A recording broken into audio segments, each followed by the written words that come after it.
Morning, Bill. How are you? Fantastic. How are you? I'm doing well. Well, so it's been an interesting past few days. This being the 12th of January.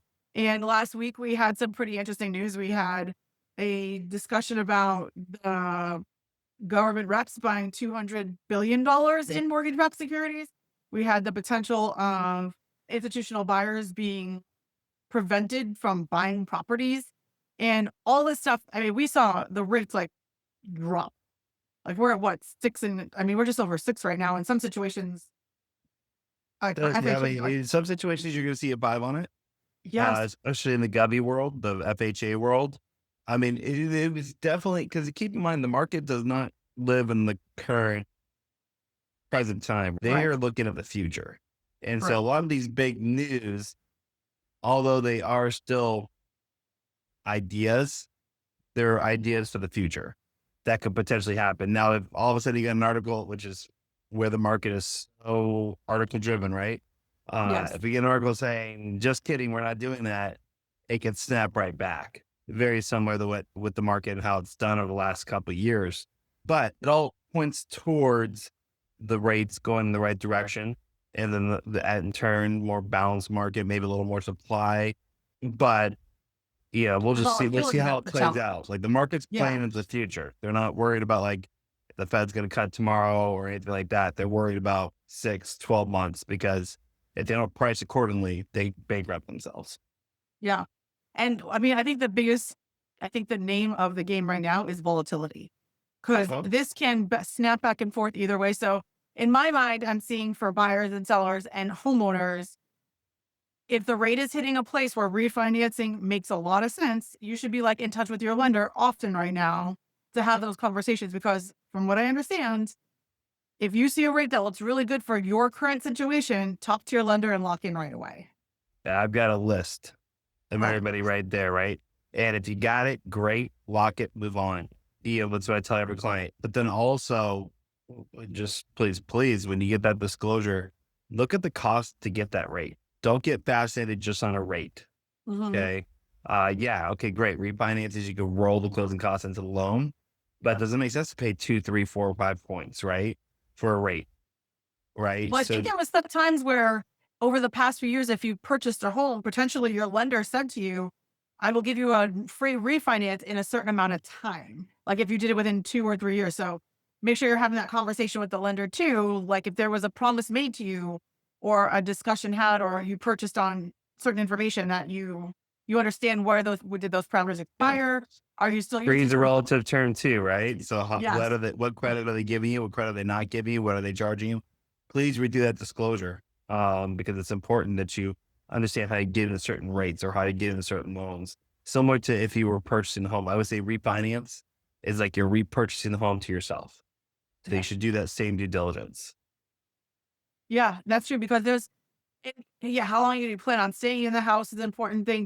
Are you gonna be looking at doing improvements to your property anytime soon? Like, Mhm. this is gonna be cash out of pocket for you when you do these although you can roll those costs into your rates. It changes it a tad bit, but maybe that's still a better option for you based on Mhm. where you currently are. So there's a lot of information. Like you said, it's not a knee jerk, okay, do it right now. Do it Yep. right now to have that conversation, but then be very diligent and intentional on what does that look like? How much is it going to cost you? How long do you plan on spending? If you're looking at buying something else in the next year or two, maybe now is the time to buy, not refi. So, oh, I like that. Yep. Buy, not refi. Okay, that's my new slogan. No, just kidding. But maybe it's an option because right now buyers are getting some smoking deals on stuff. Okay. Yeah, I think you have most of my clients, most of the contracts that I'm seeing have some form of credit to help towards that closing cost, which has been phenomenal to see, right? And Yeah, as a lender, when I see that consistently come through, I think personally it's a great time to buy, in my right, opinion. Yeah, right. it just shows people are willing to negotiate. Let's talk a little bit about this institutional ownership, right? Because we see how Mhm. mortgage-backed securities discussion may be an option for people who want to refinance or buy. A lot of people Mhm. held on to their properties because they had these great rates, but they still have, having to sell. So maybe this opens up that pool a little bit for people to want to sell. The next big piece of news was that potential of reducing institutional buyers. Now, I think Mhm. one of the things I haven't really read a lot about, there's bigger targets like Progressive, Invitation, Blackstone. I always go Blackstone, BlackRock. I always forget what one coffee, I think one's investors. BlackRock is definitely coffee. But anyway, and I know there's been some it's really hard to pinpoint exactly how many properties are owned by those organizations sometimes because they buy in multiple LLCs. You're not sometimes always sure who's backing that purchase. So it's hard to say, but I think you've surmised that within your world, there's into the six-figure numbers is what they have in the Phoenix area. Is that correct, or is that nationwide? That's the rumors. I mean, Okay, is that like local or is that nationwide? I know, like the Phoenix Valley, because you got to keep in mind they did a lot of their purchases. And my understanding was, back when the crash happened, and houses were 50, 60, $70,000, and they have hundreds of millions of dollars to invest. Right. Yeah, So you and I before chat a little bit about the whole, yes, we could stop them from buying, but that doesn't free up what they currently have because what's going to make them sell, right? And you were talking a little bit about it's the wallet that's probably talking, right? Because they have to potentially pay yeah, a significant amount of money in capital gains. So what would encourage them to sell? yeah. So, just my opinion, I think it's great that you're stopping them from buying currently because they still are buying.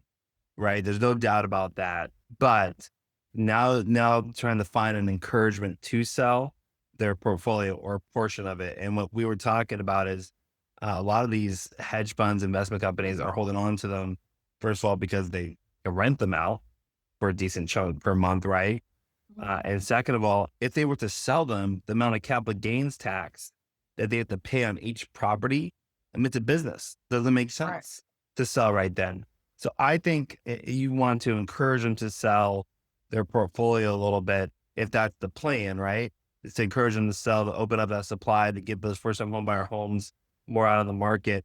I think, somewhere up the ladder, someone has to tweak or give them a benefit within the capital gain percentage. Okay. Is it because don't quote me, but capital gains appreciation is like 35%. So like if you bought a house for 100K, you sold it for 400K as an investor, you're paying 35% of that 300K is taxes, right? Right. That's So almost $100,000. It's over 100,000. Yeah. that's a chunk. Like if I was a business, I wouldn't sell it right then, per Right. se, right? So Right. what if the capital gains tax number was tweaked or waived for a certain percentage of your portfolio or something like that, right? Well, Uh, that might that would maybe encourage those investors to be like, okay, I don't know how long this is going to last. Let's offload some properties and take advantage of this opportunity. So I yes. think that's where you start really moving the needle. So that the bleeding stopped with the stop of it, right? And now how do we move the needle, opening up that supply? I think that's the next And step. and then we'd have to also be cautious because if it opens up too much supply, then we're back in a place where Correct. you've got too many I houses on the think market and I think you limit it, in my opinion, like, okay, if you have a portfolio of 100,000 homes, you're allowed to get this credit on 5%, 20%. Gotcha. I 10%. gotcha. Yeah, You yeah. see what I mean? So you, Yeah, you yeah. limit, like, you get, There's ways to make it. You just have to pay. And unfortunately, we're not running the country. So it's, sometimes we just hope and pray that all those decisions are made because yeah, these unforeseen circumstances that happen, right? Yes, you can do this, but what does that look like? And where does that lead us? Because in our industry, especially over the past couple of years, so many people have tried to change the market to sort of benefit an agenda that doesn't necessarily benefit a buyer or seller or homeowner. And we just need to make sure, I think from our perspective, and I know like we have a lot of people that are very involved, and I'm on the key contacts for Arizona Association of Realtors. Like we talk to our legislators, we talk to the people who are making decisions and lobbying for us to help them understand from a homeowner perspective, from a home buyer and seller perspective, like what does this look like for us? What do we see happening? Because we are some of the best people to chat with because we've been in it so long. We can help understand where these ramifications may go in order to potentially make it a better scenario, right? So hopefully we'll see some interesting things well, happen over the next for the guys are in market. the trenches, right? You're able to see it.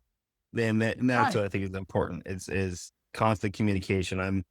I donate to the Rate Pack. I'm a major investor with Rate Pack every year So, because it's and important to RAPAC have these is the conversations. Realtors of Arizona Political Action Committee, which basically helps.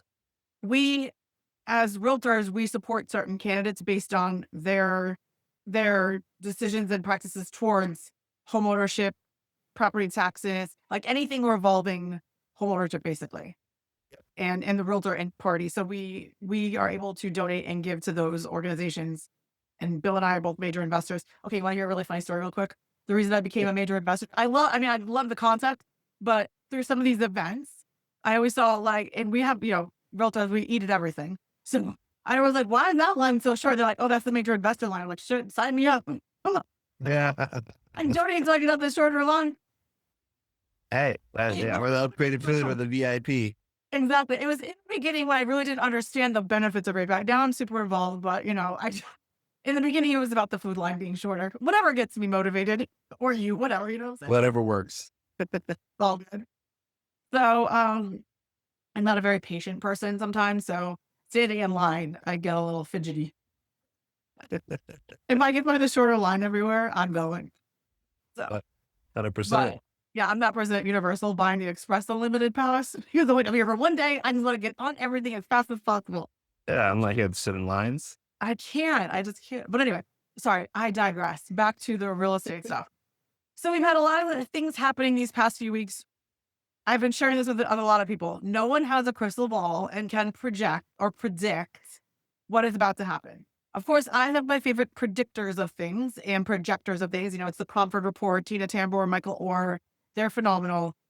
We spent a lot of time chatting with them, listening to their presentations. I subscribe to their products because honestly, I feel like they give the best information on what to watch out for, what to look for, what's currently happening, with the most clear data that's unbiased, right? They're not moving the needle back or forth based on their an agenda of any kind. They are literally statisticians. That's what they do. And we can't post that information publicly, like on social media. That's part of the contract Cromford Report is signed with us. So please, if you want information from the Cromford Report that I give every month or however someone needs it from them, please sign up for my newsletter. I'll put that in the content because therefore I can share with my sphere. I'm just not allowed to share publicly. So, and that's just a relationship that Cromford has asked that realtors who sign up or anybody who signs up for their data. But other than that, is there anything else you want to share from this past weekend? Because it was a little bit crazy. No, we'll see. We'll see how it all pans out. No have to say.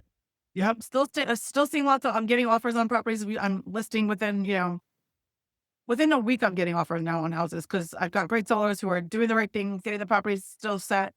Concessions are still huge. People are asking for a lot in concessions still. They're negotiable and we've seen that. But, I think the big thing is, I always say buyers will shoot their shot. They're going to ask for the moon. It's not a time for a seller to just be like, no, this is the exact time to negotiate these deals. We're looking at some, now there's some incentive for a buyer to move quicker because there's some rates right now that we don't know if they're going to stick. So if they see something they like, if you're 90% sure on this property and the only thing holding you back is the cost, the rate that it is now may push you to that edge. So don't sleep on it any longer because everyone who slept on it yesterday is now going back today. So yeah, market was down. Now it's back up. It's a roller coaster. it is. So, It's fun. Well, okay. So you can't time anything. I get that. And there's always this fear of, but what if I do it now and it goes down later? I mean, the, you if got, it, you wor- just gotta if it, I always say if it works for your budget, do it. do it, right? You can't always worry. That's like people who stay on searches even after their house closes after they buy something new. I'm like, don't do that to yourself because you may be like, oh, I should have done, or I should, like, the house you're in now is the house you're meant to be in. A few years from now, if that changes, we can look at something different, but just go now. This is good, So, Take it if it works. well, thank you again for an amazing conversation. I always appreciate your knowledge and your opinions are still good. I know you're just like, it's my opinion, but our opinions come from a lot of places, and that's past experiences, current knowledge, learning, data, conversations with other people. That's kind of important. Yep, 100%. Yeah. All right. Well, you enjoy the rest of your day. I'm gonna go. You too. It's a Monday, so cranking it all out. Do it. All right. We'll talk to you soon. Bye.